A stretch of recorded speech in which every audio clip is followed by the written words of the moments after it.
Kofi dhibba shaniif jaatamaaf taasifameen namoonni lama vaayirasii koronaatiin qabamu ministeerri fayyaa Dr. Liyaa Taaddasaa beeksisanii jiran. Namoonni vaayirasichaan qabaman lamaanuu lammii Itoophiyaa yoo ta'an inni tokko nama umurii waggaa 49 Baaturraa gara Finfinnee dhufuun wal'aansa fayyaa godhaa jirudha jedhan. Isheen lammaffaanis lammii Itoophiyaa umurii waggaa 45 yoo taatu jiraattu aanaa Silxee ta'uu Dr. Liyaan beeksisanii jiran. Namoonni lamaanuu seenaa imala alaa fi tuttuqaa kan hin qabne yoo ta'an Itoophiyaatti lakkoofsi namoota vaayirasichaan qabamanii 135 gahee jira. Rakkoo siyaasaa sababa koronavaayirasiin addunyaa gooleef biyya keenya mudatu malu furuuf mariin paartilee siyaasaa murteessaadha jedhamee jira. Gorsitootii fi abukaatoowwan seeraa Biraanuu Tufaa fi Daaluu Abdoo filannoon biyyattii erga dabree booda furmaanni mootummaan heera keessa sakatta'uun dhiyeessaa jiru biyyattii garaamaatti kan geessu jedhanii jirani. Abdii Tufaa ogeeyyii seeraa kanneen dubbisee jira. Gorsitoonni fi abukaatoon seeraa Biraanuu Tufaa fi Daaluu Abdoo turtii OMN wajjin taasisaniin filannoon uummataa dhibee koronaa sababeeffachuudhaan waqtii hin beekamneef darbe siyaasa biyyattii gara hin eeggamnetti geessaa jira jedhu. Labsii muddamaa labsuu paarlamaa bittinsuu heera fooyyessuu fi heera hiikuu jechuudhaan qabxiiwwan mootummaan akka daandii furmaatatti dhiyeesses ija heerattiin kan deeggaramu miti jedhu. Paarlamaan yookaan manni marii kan bittinnaa'u sababa keessoo paartii yookaan mootummaa biyya bulchaa jiruutiin. Paartiin biyya bulchaa jiru keessa isaatiin yoo rakkoolee mudate uummata biratti fudhatama yoo dhabe amantaa uummata biraa yoo dhabe rakkoon gahumsaa olaanaan yoo mudate malaammaltummaa olaanaa ta'e keessatti kufee amantaa uummataa dhabe sana deeffachuu kan hin dandeenye yoo ta'e yookaan immoo iyyuu walqoodinsi paarticha keessatti uumamee sagalee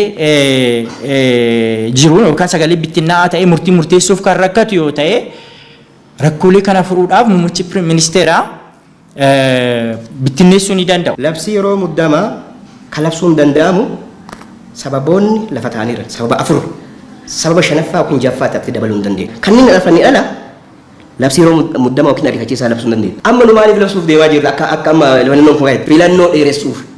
Kanaaf sababa hin jirreen sababa heera mootummaa keessa hin jirreen filannoo dheeressuudhaaf jecha labsii yeroo muddamaa labsamu hin jiru. Waggaa 5 irraa filannoon darbuu hin danda'u mootummaa murtii bifa biraa haa kennu kan jedhu yoo ta'e wel impartial murtii ta'edha jennee mootummaan murtii siyaasaa birootitti deemuu danda'a paartiilee biraa wajjin kan jedhu fudhachuu dandeenya. Sanaan alatti xiyyeeffannaan isaanii ammallee yeroo dhuma sana dheeressuu kan ta'u yoo ta'e hunda wal taasisuu danda'a amantaa jedhu hin qabu gama kiyyaan. Mana maree bakka bu'oota uummataa bittinneessee filannoo biraa ji'a 6 keessatti akka gaggeeffamu gochuu akka danda'u heerri mootummaa ifaantu. Kuni garuu yoomissi isaa maali? Yoomitti ta'uu danda'a. Ka ta'uu danda'u waggaa gaafa manni maree sun hundeeffame irraa jalqabee waggoota 5 walii aananii jirani. Tarii heericha fooyyessuu yaadi jedhu kan fudhatamu yoo ta'e heericha fooyyessuudhaaf immoo heerri marii uummata bal'aa geggeessuu dirqamsiisaa jedhu. Tamsa'inni koronaa sadarkaa fooyyee fi dhabamaa ta'e irra osoo hin gahin uummata mariisuun yoo kan danda'amu ta'e filannoo uummata miiraa fi abdii guddaadhaan eeggamu biyyattii keessatti geggeessuu irraa wanti daangeessuu hin jiru jedhu. Paartileen siyaasaa rogoyyiin miidiyaa fi xiinxaltoonni siyaasaa daandii furmaataa jechuudhaan yaada dhiheessaa jiru kan jedhan ogeeyyonni seeraa kunniin mootummaanis qaama seeraa fi heeraa keessa naanna'uudhaan tooftaa umrii aangoo isaa dheeressuu qotuu keessaa bahee miira abbummaatiin paartilee siyaasaa hunda ofitti fiduudhaan mootummaa ce'umsaa hundeessuudhaaf sanarra qopheeffatu akka qabu dhaamaniiru. Yaadni furmaata afran jedhamanii dhiyaatan kuni furmaataalee fagoo jiranidha anaaf. Furmaataalee fagoo jiran kana ilaaluu mannaa anaaf akkaataa heera biyyattii keewwata 56tiin paartiilee dhuma kana filannooleen adeemsifamee paartii aangoorra jiruu fi paartiilee mormitootaati kan aangoo qabatee biyya bulchu jedhamee waan tilmaamamuuf kana tilmaama keessa galfatanii heera biyyattii kana tilmaama keessa galfatanii paartiilee mormitoota wajjin murtii siyaasaa hunda isaanii wal taasisuu danda'u kan uummatas immoo hamma ta'e tasgabbeessuu danda'u murteessanii waliin ta'anii mootummaa yeroodhaa ce'umsaas jedhii bifa biraatiin mootummaa yeroodhaa dhaabanii waliigaltee mallatteessifatanii akkaataa yeroo hanga rakkoon kun ka'utti biyya bulchuu danda'an irratti waliigalanii gara furmaataa osoo deemanii dansaadhaan jedha. Mootummaawwan labsii muddamaa fayyaa hawaasaa eeguuf bahe ce'anii argamuun rakkoo fayyaa babal'isuu bira darbee hidhaa waggaa 3 yookiin adabbii maallaqaa hordofsiisuu mala. Adabbii fi miidhaa hubannoo dhabuurra mudatu malu hambisuu fi qaamolee nageenyaa warroota idilee wajjin dalaguu akka qaban dhaamameeti jira. Aanaa Adaabbaatti labsii muddamaa fayyaa hawaasaa eeguuf bahe ija shakkii laalluutu mul'ata. Lammaa Huseen gabaasa dabalataa qaba.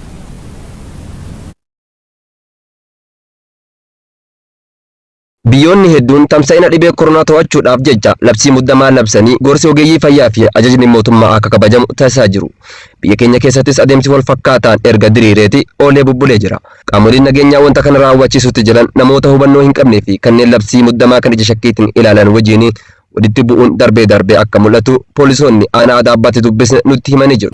Labsii nama bahe kun labsii fayyaa hawaasa keenyaatiif bahe waan ta'eef hawaasni keenyas kanuma hubate qaamolee nageenyaa cinaa dhaabate fageenya isaanii eeggatanii harka isaanii akka dhiqatanii fi alkoolii akka fayyadaman magaalarraa namni dhufee rakkoo kana achi geessuu hin dandeenye akkaataa itti eeggachuu danda'a kana kennaa ture. Kana keessatti yoo goonu diduun jira, rincicuun jira, keessattuu manneen shishaa, manneen karambullaa kana keessatti rakkoo garaagaraa chaalenjii nu mudatu. Dargaggoo fi dureen qeerroo Adaabbaa Abdul Jaliil Haaji Luugaa dhibee addunyaa miidhaa jiru jalaa baraaruudhaa fi labsii muddamaa labsame hojii irra oolchuu keessatti of eeggannoon cimaan jiraatuu qaba jedhee jira. Labsii muddamaa kana hawaasni ija shakkiitiin ilaaluu waan maluu fi qaamoleen nageenyaa haarawaa biyya keessa raabsaman warroota idileedhaan hawaasa keessa turan waliin ta'anii dalaguun labsii hojii irra oolchaa gaagama hubannoo malee dhufuu danda'u hambisuudhaaf hojjetuu akka qaban gaafatanii jiru. Uummanni asiin duras miidhaa guddaa waan qabuu fi kumaandu poostii waan jedhamu kana yoo dhufu uummanni karaa biraatitti hiika waan taateef kanaan sababanii nu miidhanillee wanni jedhamullee hin haasamaa jira waan taateef kanaafuu mootummaa fi uummanni akka walitti hin buune qindoomina poolisii idilee wajjin waraanni amma biyya keenya jiru kun qindoomanii akka dalagan dhaamsa jechuu qaba. Uummanni bakka jirutti labsicha ija shakkiitiin ilaaluu hin qabu kan jedhan itti gaafatamaan mana hojii abbaa alangaa aanaa Adaabbaa obbo Margaa Huseen seerri biyyattii duraan jiru labsii muddamaa fayyaa hawaasaa eeguuf bahe raawwachiisuu akka hin dandeenye erga eeraniin booda seerri addaa bahuu isaa lafa kaayanii jiru. Seerri duraan jiru yookaan ammoo seerri idilee biyyattiin qabdu dhibee kan ittisuudhaa fi sochii weerara dhibee kana akka addunyaatti jiru kana ittisuu danda'a jennee yoo ilaalle ittisuu hin danda'u. Ittisuu waan hin dandeenyeef labsii lakkoofsa 3/2012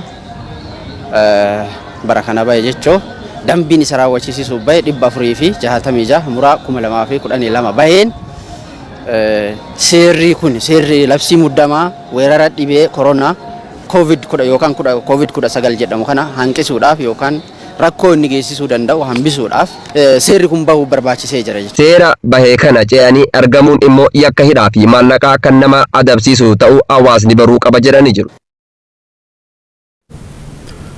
Waldaan ogeessota fayyaa Oromoo idil addunyaa meeshaalee wal'aansa fayyaa hospitaala waliigalaa Cirootiif arjoomee jira. Meeshaaleen wal'aansaa kunneen birrii miliyoona 15tti kan tilmaamu ta'uu himameetti jira. Gargaarsi kunis hospitaalicha ga'ee jira. Gargaarsa hospitaalichaaf taasifame irratti miseensa waldaa ogeeyyii fayyaa Oromoo idil addunyaa kan dubbise Udii Musaati. Gargaarsi meeshaa yaala fayyaa waldaan ogeeyyii fayyaa Oromoo idil addunyaa hospitaala waliigala Cirootiif taasise hospitaala Ciroo ga'ee akka jiru meedikaal daayirektarri hospitaalichaa ibseeti jira. Kun beekamu hospitaalli Ciroo uummata godina Harargee lixaa qofaa osoo hin ta'in kabiratti illee fayyadama. Affaar irraas ni dhufanii, Somaaliyaa irraas ni dhufanii, Harargee Baharraa Oromiyaa keessaas itti fayyadamanii. Kun egaa carraa guddaadha jennee fudhanna uummata keenyaaf. Gargaarsi waldaan ogeeyyii fayyaa Oromoo idil addunyaa hospitaala waliigala Cirootiif taasisan kunis qarshii miliyoona 15tti kan tilmaamamu ta'u meedikaal daayirektarri hospitaalichaa Dr. Murteessaa Ahmad himaniiti jiru. Altiraasaawundii darsii hedduu qaba.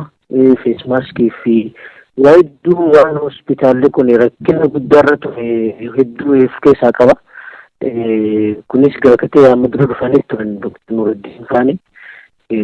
Gaafas rakkina hospitaalli qabu laalanii. Gargaarsa hospitaala waliigala magaalaa Cirootiif taasifame kana ilaalchisuudhaan biyya Ameerikaa kutaa Minisootaa irraa kan dubbifne Dr. Obsaa Hassan ammoo game isaaniitiin waldaan ogeeyyii fayyaa Oromoo idil addunyaa Oromiyaa keessatti gargaarsa garaagaraa taasisaa akka jiru dubbatu. Hawaasni keenya kan ala jiru International Oromo Health Professional Association wajjin gargaarsa godhameen warri gumaacha kana godhe baatii kabajamtu baatii ramadaanaa kana keessa rabbiin jazaa isaanii jazaa jannataa godhuuf jecha kuni pilot project jennaani Oromiyaa hunda keessattuu qindoominaan Ayopaan project adda addaa sponsor godhuudhaan uummata keenya eegaluu irratti itti fufna. Dhumarrattis meedikaal daayirekteerri hospitaala waliigala magaalaa Ciroo Dr. Murteessaa Ahmad gargaarsa waldaan ogeeyyii fayyaa Oromoo idil addunyaa isaaniif taasise akka galateeffataniitti jiru. Godina Baalee magaalaa Roobeetti afooshii guddaan gaaddisa Odaa Roobee jedhamu harka qalleeyyii fi qaama miidhamtoota sababa koronaatiin manatti deebi'aniif gargaarsa midhaan nyaataa godhee jira. Nasraddiin Adam gabaasa dabalataan walitti. Godina Baalee magaalaa Roobeetti afooshaan gaaddisa Odaa Roobee qaama miidhamtootaa fi harka qalleeyyii sababa koronaatiin manatti galaniif deeggarsa midhaan nyaataa godhee jira. Ana Abdulfattah Hayyabdaa jedhama.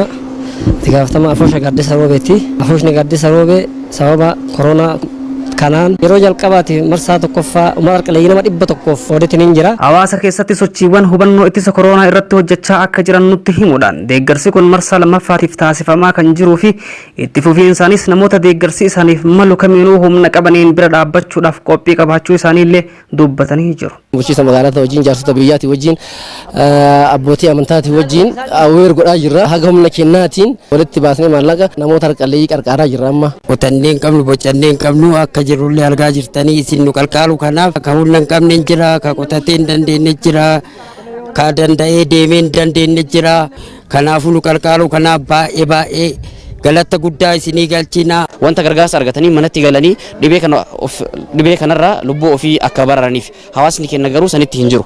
Dhibeen kun ammoo akkuma namni martuu daataa harkaa qabutti biyya keenya irratti lakkoofsaan xiqqaatus dabalaatumaan dhufaa kan jiru.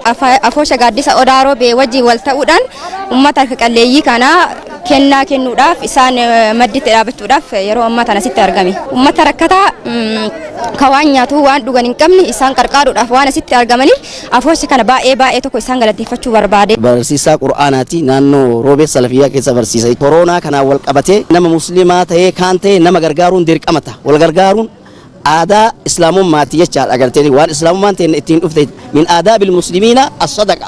Sadaqaan agartee adaba musliimoota irraa agartee naamusa jechuu adaba jechuu. Odumaddeen alaarraa argannetti ceeneetu jira. Bulchaan Kooriyaa Kaabaa Kim Jong Un guyyoota 20 booda yeroo jalqabaatiif eebba warshaa xaa'oo tokko irratti mul'achuu miidiyaan Kooriyaa Kaabaa gabaaseeti jira.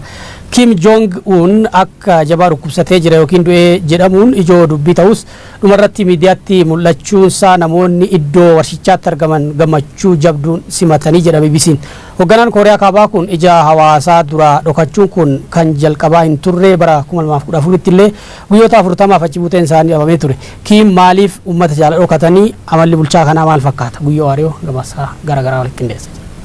Leader Kim Jong-un has made his first public appearance in nearly 3 weeks. Namoonni gariin sochii baqaqsanii yaaloonneetiin lubbuudhaaf jedhu kaan immoo gareessa waliin kibba biyyatti osoo daawwatuuf wallaalee kufuun eegisunu keessa hin deebinee jedhu. Mucaa kan garuu amalum isaatti akkaana fedha hobla namraachisa itti toltorokkeetti furguggeesse qacee addunyaa walchisiisa barbaada Ameerika biyya nyaachis jechuun ab Doonaald Tiraamp faalle dallansiisee dhaabbata mootummoota gamtoomanii larraa taayisaa tunduu bakkum feete tamboollee baay'ee xuuxa nadhee cufumatti isaat guyyaan dhaloota isaalleen hin beekamu billichi yookaan suura haat jennaan isum hoblafaa waltin ejjine mul'aat garuu amali isaa kuniin akka majajjaba waan taateef ammumsi gargalee murtii tokko malee rasaasaan si ciruu waan danda'uuf yoonni hoblaa yoonni callisa afaan qabachuu malee murtii biraan qabdu jedha warri itti dhiyeenyaanis beeku waa'ee bulchaa Kooriyaa Kaabaa Kim Jong-un isanii dhiyeessuu jedha abbaa ijoollee sadii ta'uusaa dubbata inni faktaan immoo rabbuma beeka maqaalee dhugaan ofiyaa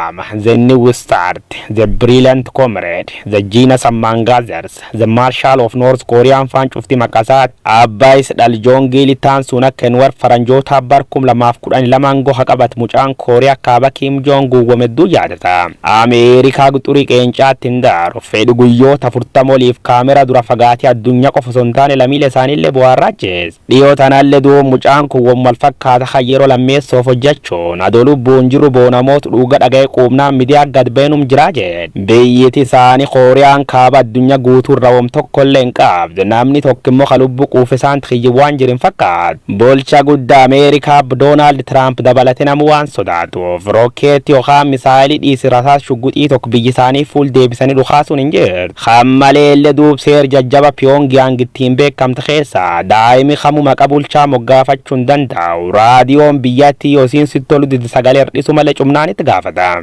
Bulchaan isaanii addunyaaf bineensa lammiilee biyyattiitiin maka fakkeenyaatti ilaalama. Kanaaf duub dhiyootan guyyoot 20 fuul kaameraa dura baduun isa lammiilee biyyattii qofa sontaan addunyaa guutuu lifacheef. Mucaan akka jaba dhukkoobe mucaa yaayyuu du'e yookaan koroona dheetaaf manatti hafe daratee wanni hin jedhamin tokkollee hin jirtu. Inni garuu dhumirra laanum jedha waan uumaman dhalatinii televiziyoonii biyyattii keessi innirra mul'achuun xaa'oo eebbisaa ool. These images were broadcast on state television. They appear to show Kim opening a fertilizer factory. Kim guyyum tokko ka'ee cilee bishaan bootta'e. Miidiyaaleen idil addunyaalleen hedduun miidiyaalee Ameerikaa Washington Post fi CNN faallee darate namichi yaalii baqaqsanii yaaluu eegi godhateen boodiin argam jechuun gabaasaa turan. Ministeerri dantala Ameerikaa Maak Pooppiyoo dabalatee Kim dhiyeenya kan garamak jirin been jechuun dubbatanis Kooriyaan kibbaa kabiyyolla isaanii kan itti dhiyeennaan beetti garuu dubbiin tun dhar ta'uu dandeetti jechuun mormaa ture. Dhaabbileen basaastota gugurdoon Ameerikaatiif Kooriyaa kibbaa du'aaf jireenya Kim qulqulleessuuf wanni isaan hin godhin tokkolleen hin ture. Hundaafuu mucaan qancaraan mata qooxoo kooneel kaameraatiif luumata dura dhokachuun isa namootaaf waan haaraa ture. Isaaf immoo dubbiin akkas hin fakkaatu. Sababi isaalleen duuba 2014